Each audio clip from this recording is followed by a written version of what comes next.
이번 시간에 나눌 주제는 구속의 목적이라는 내용으로 한번 나눠보겠습니다.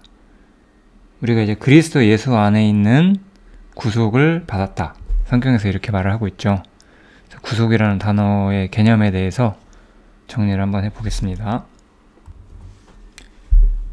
일반적으로 이제 구속이라는 단어를 우리가 죄사함과 이제 동일한 단어다라고 생각하는 경우가 많아요.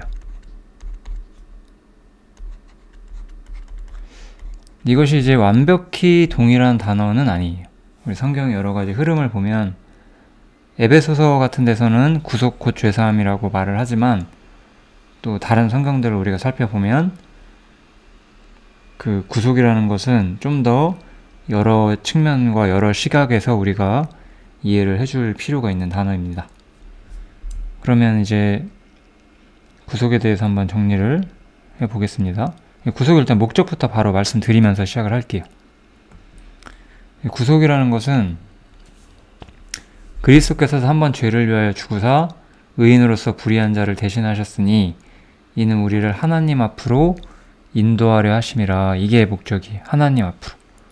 하나님이 계신 곳으로 우리를 인도하기 위해서 우리가 구속을 받는다. 이렇게 이해를 해주시면 됩니다. 이게 이제 우리한테 굉장히 중요한 개념인데요. 우리가 죽어서 혹은 휴거 이후에 어쨌든 주님이 재림하시면 주님과 영원히 함께하게 되겠죠. 그죠? 미래적으로. 그리고 사실 이 땅에서도 이미 그리스도와 함께 우리가 같이 있는 존재로 성경에서는 묘사를 하고 있어요. 성령님께서 우리 안에 계신다라든지 우리가 하나님 보좌 우편에 함께 앉았다라든지 여러 가지 우리의 현재 위치에 대한 설명들이 나오죠. 이제 그것들을 우리가 같이 한번 생각을 해봐야 되는데 여기서 우리가 분명히 볼 수 있는 것은 우리가 하나님 앞으로 인도를 받는 것이다 라고 이야기를 하는 거예요. 단순히 여기서 이제 우리가 생각해야 되는 것은 그러니까 구속이라는 것이 죄사함 받아서 우리가 영원한 천국에 가는 것이 목적이냐, 우리가 이렇게만 생각을 하면 안 되는 거예요. 구속이라는 것은 우리가 여기서 볼 수 있는 것은 하나님께 가는 것이다 라고 보는 거예요. 핵심적인 것은 우리가 이 문제를 잘 이해를 하고 이 문제에 대해서 생각을 많이 해봐야 됩니다. 그래야지 또 구속에 대해서 의미를 잘 이해할 수가 있어요. 그리고 구속이라는 것은 이 영원한 미래, 우리가 당연히 이 영원한 미래 천국에서 하나님과 함께 할 거예요. 그죠? 이 천국에서 하나님과 당연히 함께 하겠죠? 근데 이런 측면뿐만 아니라 하나님과 우리가 지금 함께하고 또 영원히 함께한다는 측면이 이 구속이라는 단어에서는 나오고 있는 거죠. 그래서 지금도 우리가 하나님과 함께한다는 것, 그것을 우리가 이해하는 게 굉장히 중요하고, 그러기 위해서는 이게 어떤 억지로 그래 하나님이 나 함께 하셔 이런다고 하나님이 우리 함께 하시는 건 아니거든요. 그래서 말씀을 통해서 구속의 의미를 이해하고 현재 자신의 위치를 이해하면서 우리가 신앙을 배우게 되는 거죠. 그러면 일단 우리가 당연히 그리스도인이라면 가지고 있는 어떤 감각들부터 이야기를 해볼게요. 이 이야기는 사실 우리가 구속을 이해하는 데 있어서 가장 중요한 감각이기 때문에 설명을 꼭 해야 됩니다. 어떤 사람이 정말로 구원을 받은 사람이라고 한번 예를 들어볼게요. 정말로 구원을 받은 사람이에요. 그러면 구원이라는 게 항상 어떤 거죠? 구원이라는 것은 우리가 죄인인데 하나님께서 죄에 대한 대가를 내가 아니라 예수님께 받아내셨다는 거잖아요. 그리고 나서 하나님이 예수님을 대신 심판하셨기 때문에 우리를 다시는 심판하지 않으신다는 것을 우리가 믿는 거잖아요. 그러면 우리가 어떤 생각을 하게 될까요? 구원을 받은 사람이라면, 정말로 구원을 받은 사람이라면 하나님께서는 죄를 결코 용납하실 수는 없는 존재시구나, 하나님께서는 거룩한 존재시구나, 그것은 아마 인정을 할 거예요. 하나님이 내 죄를 사하기 위해서 그 죄의 형벌을 예수님께 대신 치렀다는 것에 대해서 너무 감사가 되고 너무 은혜롭겠지만, 그럼에도 불구하고 하나님이 결코 죄를 기뻐하지 않으시는 분이라는 건 우리가 당연히 이해를 하게 될 거예요. 그렇다 보니까 우리는 이 책임에 대한 감각이 생기는 거예요. 책임에 대한 감각이. 하나님께서는 이 죄를 결코 기뻐하실 수 없는 분이라는 걸 우리가 막연히 느끼고 있죠. 이 문제에 대해서 사실 기독교계가 많이 빗나가고 있다고 전 생각을 합니다. 왜냐면 우리가 가진 책임의 감각의 핵심은 죄거든요. 근데 교회는 이것을 약화시키는 일을 해요. 지금으로서 제가 볼 때. 왜 그러냐? 교회는 이 죄보다 더 가벼운 것들을 명령을 해요. 말씀 많이 읽으세요. 기도 많이 하세요. 교회에 많이 참석하셔서 성도 간의 교제에 함께 많이 하세요. 봉사를 하세요. 전도를 하세요. 헌금을 하세요. 이런 것들이 사실 일반적으로 교회가 가진 어떤 행해야 되는 요구사항이죠. 근데 우리가 죄사함에서 배우는 게 뭐죠? 내가 말씀을 읽고 교제를 하고 기도를 하고 봉사를 하고 전도를 하고 헌금을 하면 내 죄가 씻기나요? 아니잖아요. 내 죄를 씻을 수 있는 것은 피밖에 없거든요. 내 죄를 씻을 수 있는 것은 이제 피밖에 없는데, 이 내 죄를 해결할 수 있는 것은 피밖에 없잖아요. 그러면 교회에서 말씀, 교제, 기도, 봉사, 전도, 헌금 이런 걸 열심히 하라고 해요. 근데 그런 걸 한다고 내 책임에 대한 감각이 사실 자유로워지지 않아요. 우리가 처음 구원받은 지 어떤 사람들은 몇 달, 어떤 사람들은 몇 주, 또 어떤 사람들은 몇 년, 몇 년은 좀 심각하긴 한데, 그 정도 되면 사실 저 사람 정체가 뭘까 아마 우리가 생각하게 되겠죠. 아무튼 처음에는 되게 구원받은 것 자체가 감사해요. 자신의 부족함에도 불구하고. 그렇지만 우리는 주님께서 나를 구원하셨구나, 이제 내가 주님의 뜻대로 살아야 되겠다, 그런 마음을 자연스럽게 갖게 되고, 하나님은 죄를 결코 기뻐하지 않으시는 분이구나, 이런 것을 우리가 이해하게 되죠. 이 이스라엘 민족들도 이것을 이해했어요. 그래서 여기 보시면 이들이 출애굽하고 나서 율법을 받는 장면이 나오는데, 하나님께서 모세를 통해서 이런 말씀을 하시죠.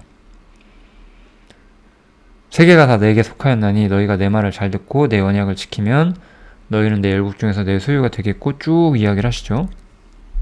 그러니까 하나님과 이스라엘 백성 사이에, 우리 이스라엘로 대표되는 성도라고 볼게요. 하나님과 성도 사이에 어떤 계약 관계가 체결이 되는 거예요. 이것을 이제 언약이라고 우리가 말을 하는데, 이 첫 언약의 핵심은 성도의 책임이 있었어요. 너희가 잘하면 복을 받을 것이고 너희가 못하면 저주를 받을 것이다. 그렇다고 이 사람들이 못하면 지옥 간다 이런 뜻이 아닌 거잖아요. 성도에 대한 책임의 감각이니까, 너희가 내 말을 잘 들으면 너희는 내 소유가 될 것이다. 이미 나에게 은혜를 받은 사람들이기 때문에 그런 거잖아요. 그리고 백성들은 이 계약관계에 대해서 마땅히 옳다라고 생각을 했기 때문에, 왜냐면 이들도 그 애굽에서 건짐을 받은 거잖아요. 그래서 하나님께 감사하면서 하나님 명령대로 제가 하겠습니다 라고 말을 하고, 이제 이 계약관계에 자신들도 도장을 같이 찍게 되는 거죠. 백성이 일제히 응답하여 가로되 여호와의 명하신 대로 우리가 다 행하리이다, 이렇게 말을 하죠. 책임에 대한 감각이 우리 성도들에게 있다는 거예요. 이것을 이제 바울 사도는 어떻게 말을 하냐면, 그가 율법을 이해했다라고 말을 하고 있어요. 전에 법을 깨닫지 못할 때에는 내가 살아있었는데 계명 이름에 죄가 살아나고 나는 죽게 되었다라고 말하죠. 생명에 이르게 할 계명이, 이 생명에 이르게 할 계명이 뭐죠? 바로 율법이었어요. 여기서 생명에 이르게 할 계명, 이 율법이라는 것에 이 생명에 이르게 한다는 단어의 의도는 뭐냐면 이게 이제 천국에 갈 수 있다 그런 뜻이 아니에요. 성경에서 생명에 이르는 것과 사망에 이르는 것이 있잖아요. 어떤 것이 쭉 가서 생명에 이르거나 사망에 이르요. 그것은 이 율법은 하나님의 요구사항이기 때문에 그것을 우리가 준행하면은 우리는 하나님의 복 가운데 있을 것이고 그것을 우리가 전적으로 누릴 수 있을 것이다. 그것이 이제 하나님의 생명을 누리는 것이다 라고 보고 있는 거거든요. 그래서 이 생명에 이르게 할 계명이라는 단어는 이걸 지키면 천국 간다라는 의도가 아니에요. 로마서 7장에서 나오고 있죠. 그래서 율법이라는 것은 원래 바울 사도도 처음에 이해하기로는 내가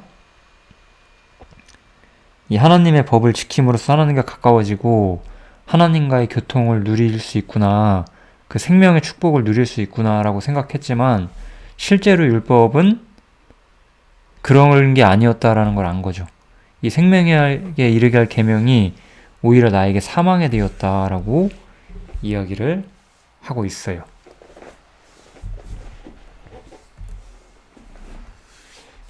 누가복음 15장에서 이 돌아온 탕자 이야기라고 하죠. 이 돌아온 탕자 이야기도 마찬가지예요. 이 탕자는 분명히 하나님께 돌아가고자 마음을 먹었어요.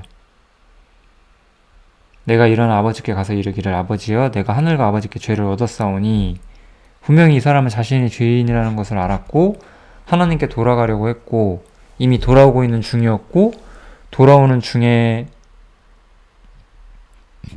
어떻게 생각을 하고 있냐면 나는 하나님의 아들, 나는 아버지의 아들이라고 일컬음을 감당할 수가 없습니다. 나를 품꾼의 하나로 봐주십시오. 이렇게 이야기를 하고 있는 거죠. 이 사람도. 책임이라는 것에서 자유롭지 못했다는 거예요. 여기서 이제 가장 문제는 뭐냐면 하나님과 사람 사이의 관계가 어디에 있냐? 사람의 책임 쪽에 있다라는 거예요. 이 관계 때문에 그런 거예요. 우리는 이 책임의 관계가 들어오면은 우리는 담대함이 급격히 꺾이게 되는 거죠. 왜냐하면 우리는 하나님 앞에 너무나 악한 존재이기 때문에. 이 이야기를 가장 잘 보여주는 것이 이제 유월절과 홍해예요. 아마 정말로 구원에 대해서 좀 아시는 분들은 이런 이야기들을 아마 어디서든 배워보신 적이 있을 거라고 생각이 듭니다. 이렇게 유월절과 홍해를 동시에 배우지는 못하시더라도 아마 유월절 정도는 많이 배우셨을 것 같아요. 이 그림을 좀 설명을 해드리면 여기가 이제 애굽이겠죠, 그죠? 여기가 이제 유월절 사건이 발생을 하는 거겠죠? 여기는 이제 홍해 사건이죠. 그럼 이 지점들에서 하나님에 대한 우리의 인식, 그 다음에 바로가 어떠한 역할을 하고 있느냐, 우리가 이걸 봐야 되거든요. 애굽은 세상의 상징이잖아요. 세상. 애굽은 세상의 상징이에요. 하나님은 세상을 심판하시는 거예요. 그래서 이것을 우리가 여기서 뭘로 알 수 있어요? 장자의 심판을 통해서 장자의 심판이 의미하는 건 너무 확실하거든요. 모든 첫째가 죽는 거잖아요. 그러니까 아담의 후손의 이 죽음, 즉 옛사람, 구원받지 않은 모든 존재가 죽게 된다는 것을 사실 의미를 하는 거죠. 심판에 대한 이야기를 하는 거예요. 아담의 후손이 끝장나는 날이에요. 심판의 날이라는 것은. 하나님은 이 영역에서는 절대적으로 심판자로서 자신을 나타내시고 있어요. 그리고 또 다른 측면에서는 이 세상을 지배하고 있는 것, 이 세상 사람을 미혹하고 있는 것은 사단이죠. 바로가 애굽을 지배하고 있었고 바로는 사단을 의미한다는 걸 우리가 아마 다 잘 알고 있을 거라고 생각을 합니다. 근데 이제 유월절에서 우리가 장자가 죽는 심판이 있고 그 문에 피를 바르게 되면 그 심판을 면하게 되죠.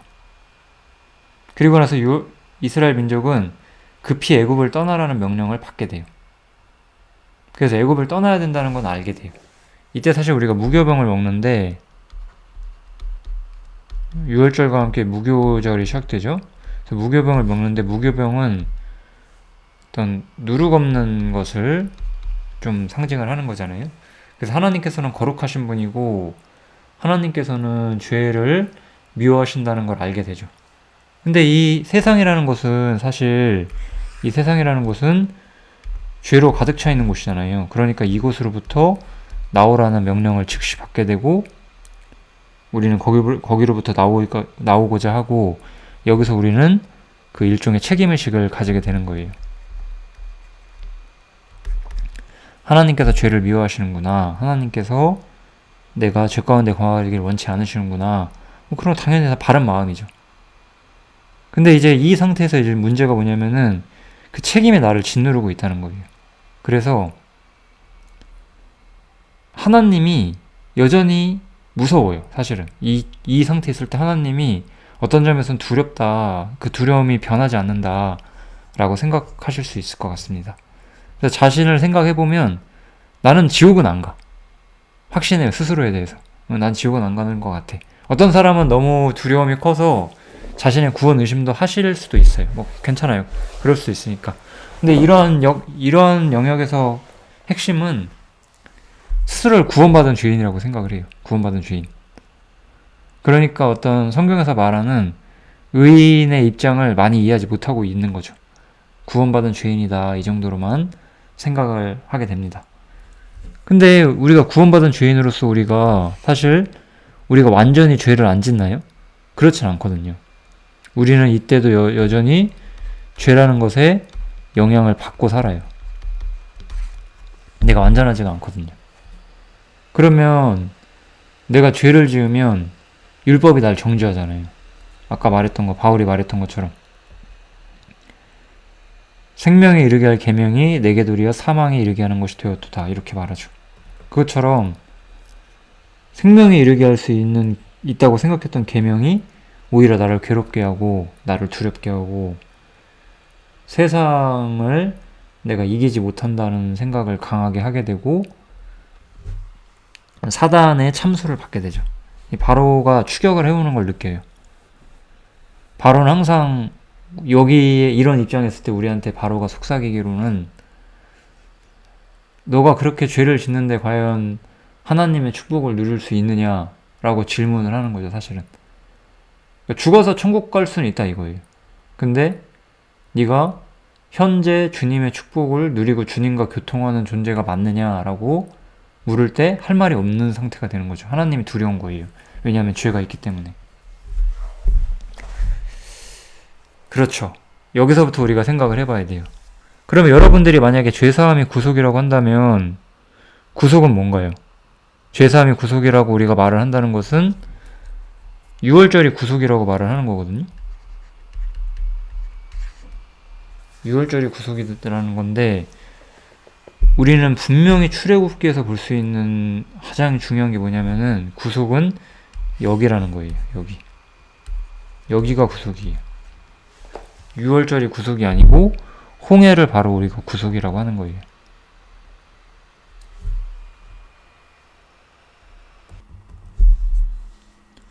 출애굽기 15장에 보면 주께서 그 구속 얻은 백성들을 성결한 처소로 인도하신다. 약간 이런 느낌의 표현이 있거든요. 구속이라는 것은 홍해를 통과하는 것을 우리가 구속이라고 봐야 되는 거예요. 그렇기 때문에 제가 구속의 목적을 이야기를 하는 거예요. 우리가 구원받은 죄인이 되는 것은 처음부터 하나님의 목적이 아니었어요. 하나님께서 원하시는 것은 우리가 하나님과 동행하는 것이고 바로가 끝장이 나는 거예요. 이 사단에게 영향을 받고 죄로 영향을 받는 상태에 우리가 있는 게 아니에요. 그 상태에서 우리가 항상 힘들어하면서 사는 것을 하나님께서 원하시는 게 아니거든요. 히브리서에도 이런 말이 있죠. 죽기를 무서워함으로 인생에 매여 종노릇하는 모든 자들을 놓아주려 하심이니 이러죠. 죽기에 매여 종노릇하는 모든 자들은 여기에 있는 사람들도 있지만 여기 있는 사람도 사실 그래요. 다 놓여야 돼요. 그래서 그렇게 놓이기 위해서는 홍해를 지나야 되는 거예요. 그래야지 우리가 이 문제에 대해서 좀 굉장히 좀 빛을 많이 이해를 하게 됩니다.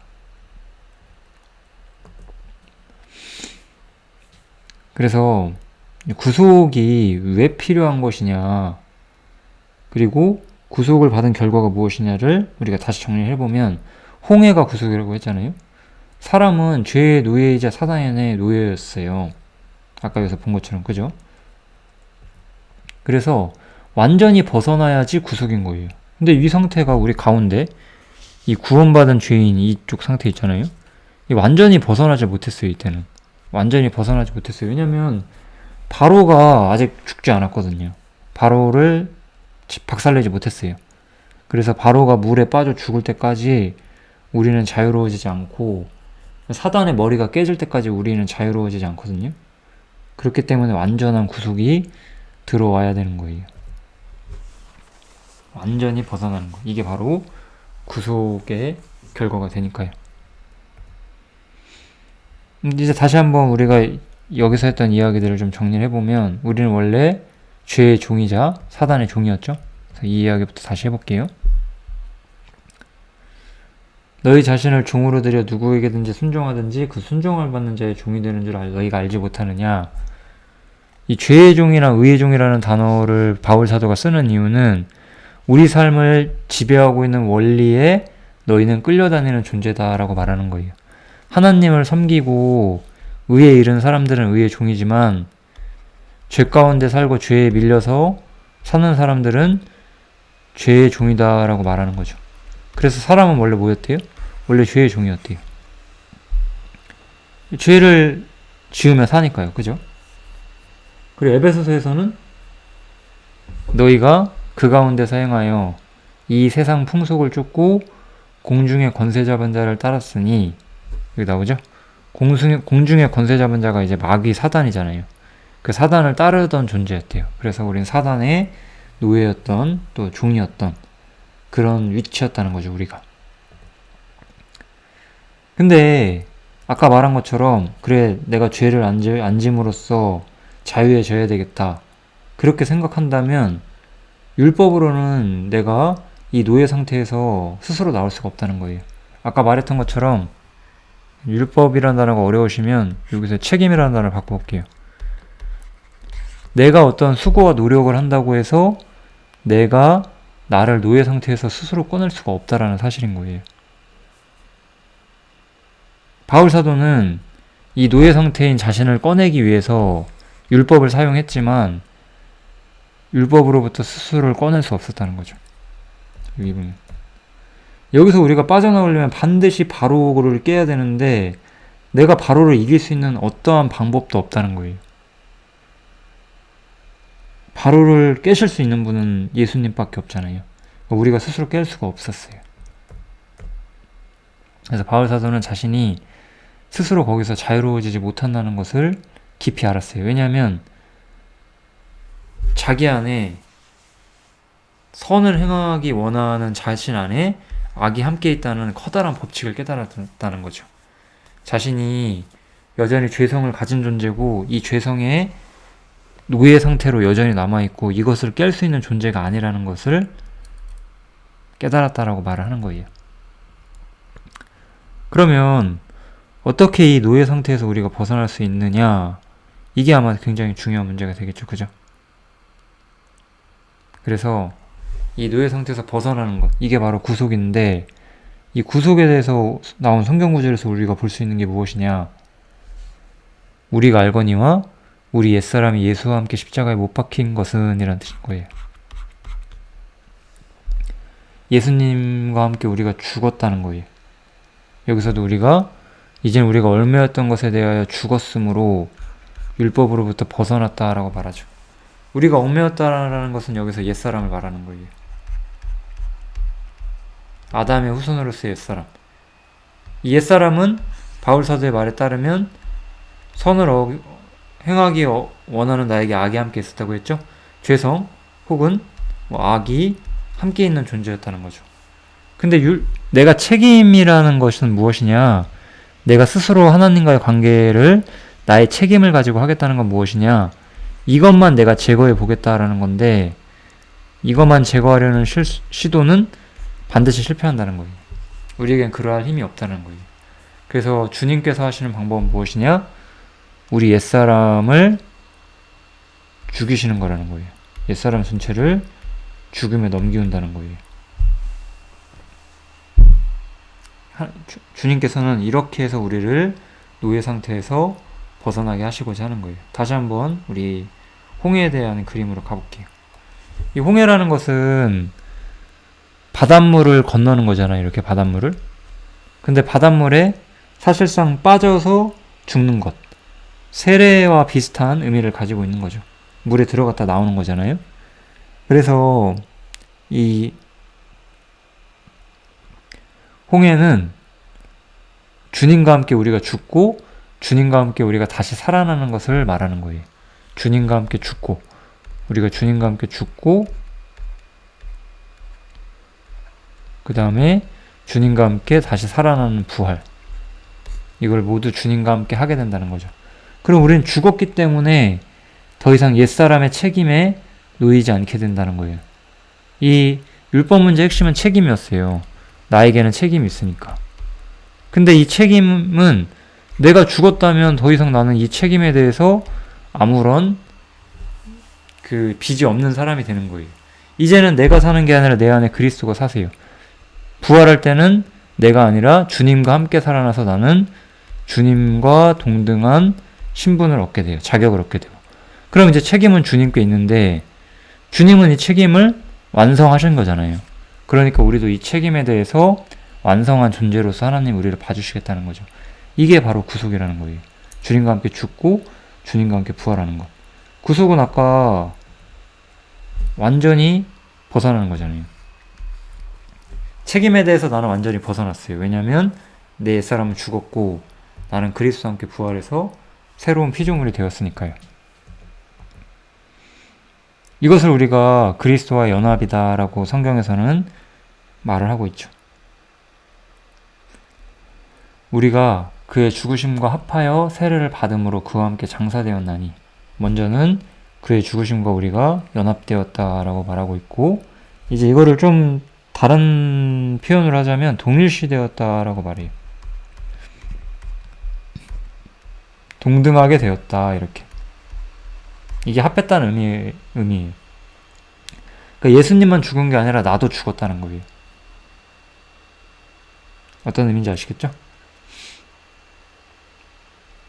또 우리가 그의 죽으심을 본받아 연합한 자가 되었으면 또 그의 부활을 본받아 연합한 자가 되리라. 우리는 예수님과 함께 죽고 예수님과 함께 부활했다는 거예요. 예수님처럼 우리도 한 번은 죽었고 예수님처럼 우리는 다시 살아난 존재가 되었다는 거죠. 이 다시 살아난 존재는 더 이상 내 아담으로서의 생명이 아니라 그리스도 안에 있는 새로운 생명이기 때문에 율법과 죄와 사단에게 절대로 질 수가 없는 그런 생명을 내가 소유하게 되었다는 거예요. 그게 복음입니다. 그걸 바로 우리가 구속이라고 말을 하는 거예요. 예. 죽음을 통해서 옛사람이 끝나는 거예요. 내가 율법으로 말미암아 율법을 향하여 죽었나니 이는 하나님을 향하여 살려 함이니라. 이런 구절도 있고 갈라디아서죠. 내가 그리스도와 함께 십자가에 못 박혔나니 그런즉 이제는 내가 산 것이 아니요 내 안에 그리스도께서 사신 것이라. 이렇게 말을 해요. 이제는 내가 산 것이 아니에요. 내 안에 그리스도께서 사시는 거예요. 그래서 죽음을 통해서 옛사람이 끝났고 나의 책임도 끝이 나버렸다. 이렇게 보는 거죠. 이렇게 죽음과 부활을 통해서 우리가 완전한 구속을 받게 되는 거예요. 이제서야 사실 여호와는 나의 힘이요 나의 노래시며 나의 구원이시로다 이렇게 찬송을 하게 돼요. 그래서 우리 찬양에 대해서 찬송에 대해서 좀 이야기를 해봐야 되는데 저는 이렇게 강제적으로 우리가 일반적으로 많은 교회에서 하는 것처럼 모임 시작 전에 찬송가를 부르고 약간 그런 걸 되게 형식적으로 하잖아요. 근데 저는 그런 것들을 좀 강제할 수가 없어요. 사실 어떤 점에서. 왜냐면 제가 여기서 진짜 잘 아는 게 뭐냐면 이 사람들은 사실 찬송을 할 수가 없어요. 사실은 어떤 점에서는. 이 사람들은 찬송을 못해요. 왜냐면 나름대로 자신이 지옥 가지 않는다는 건 기쁘긴 한데 매일매일 내 삶을 기쁘게 할 수 있는 힘이 굉장히 부족해요. 왜냐면 매일매일 바로와 죄와 사단과 책임이라는 것에 대해서 짓눌림을 받고 있단 말이에요. 이 사람들은 마음에 노래가 나오지 않는데 이 사람들한테 찬양을 시킨다? 이게 쉽지 않은 문제거든요. 제가 생각하기에는. 찬양하셔도 괜찮아요. 그러니까 우리가 이거를 뭐 강제적으로 형식적으로 찬양을 강제할 수 없다. 약간 그 말씀을 드리는 거예요. 왜냐면 저 상태에 있는 형제님들의 어떤 짓눌림을 저 역시 잘 알고 있기 때문에 그렇다는 거죠.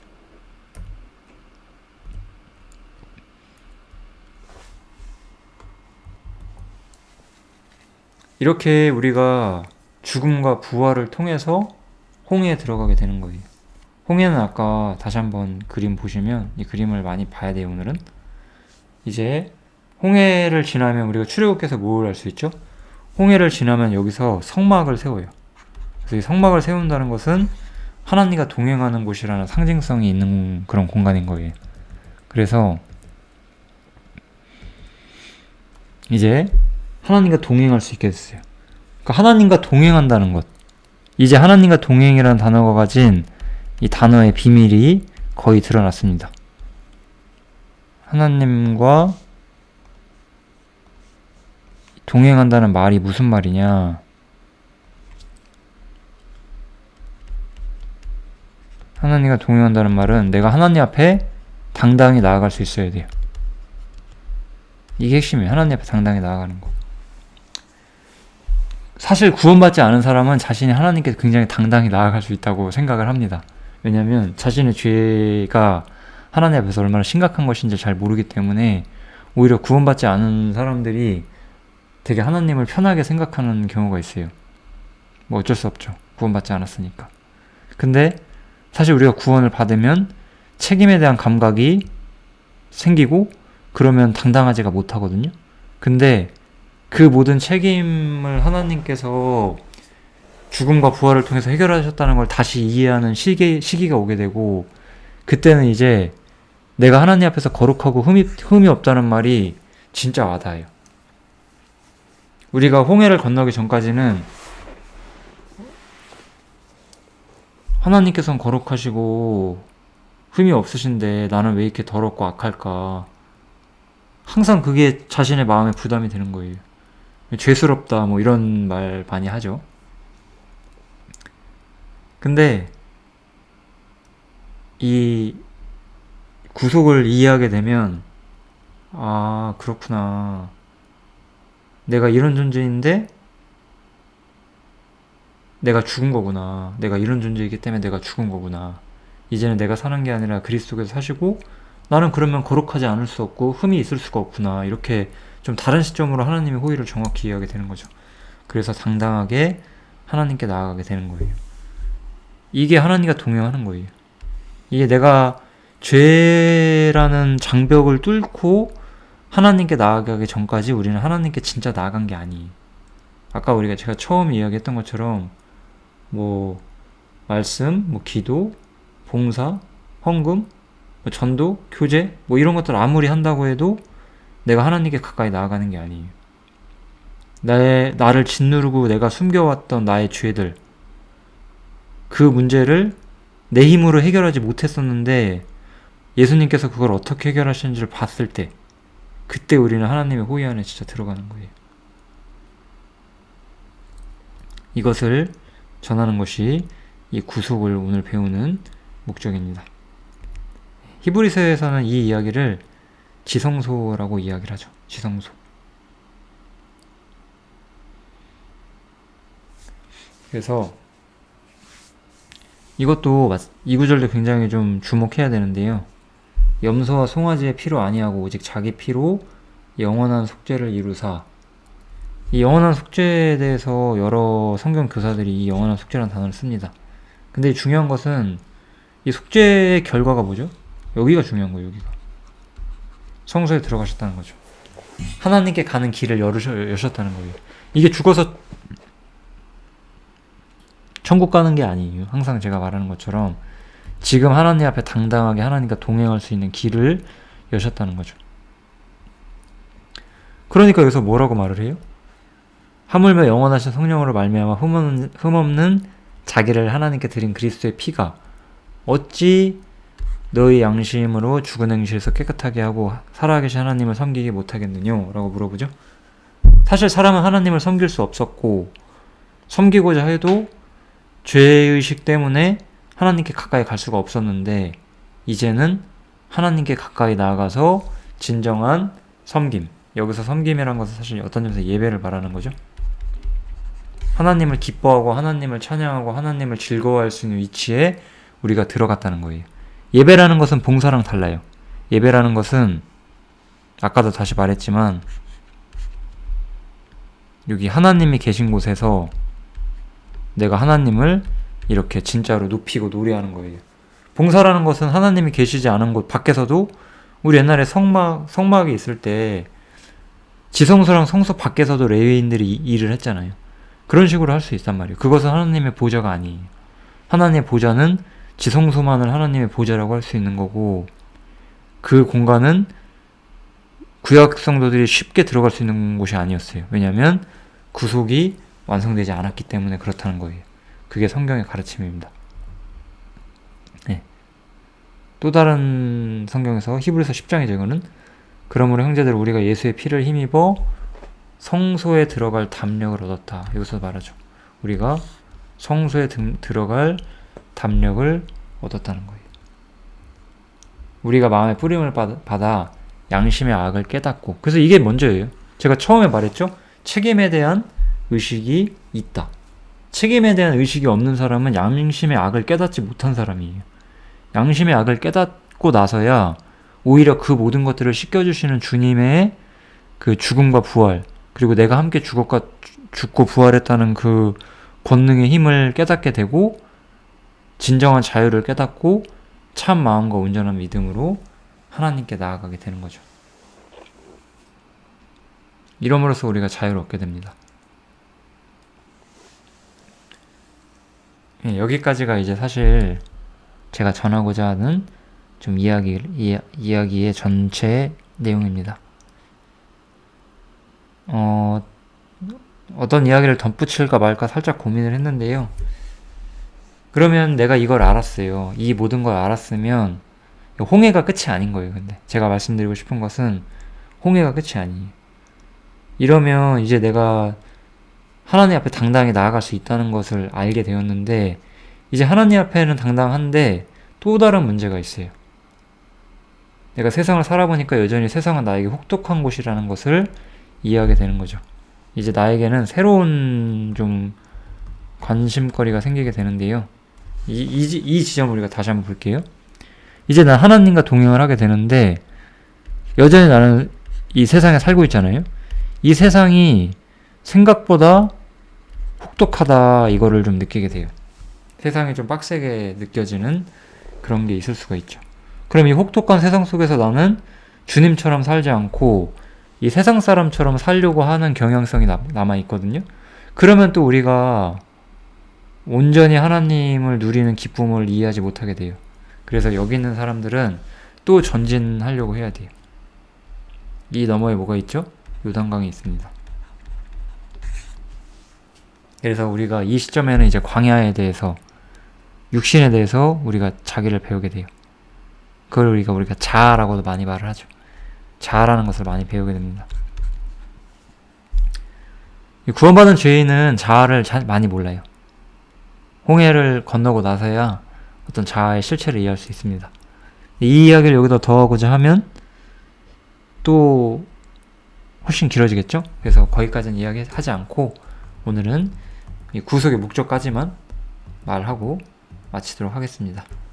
예, 감사합니다.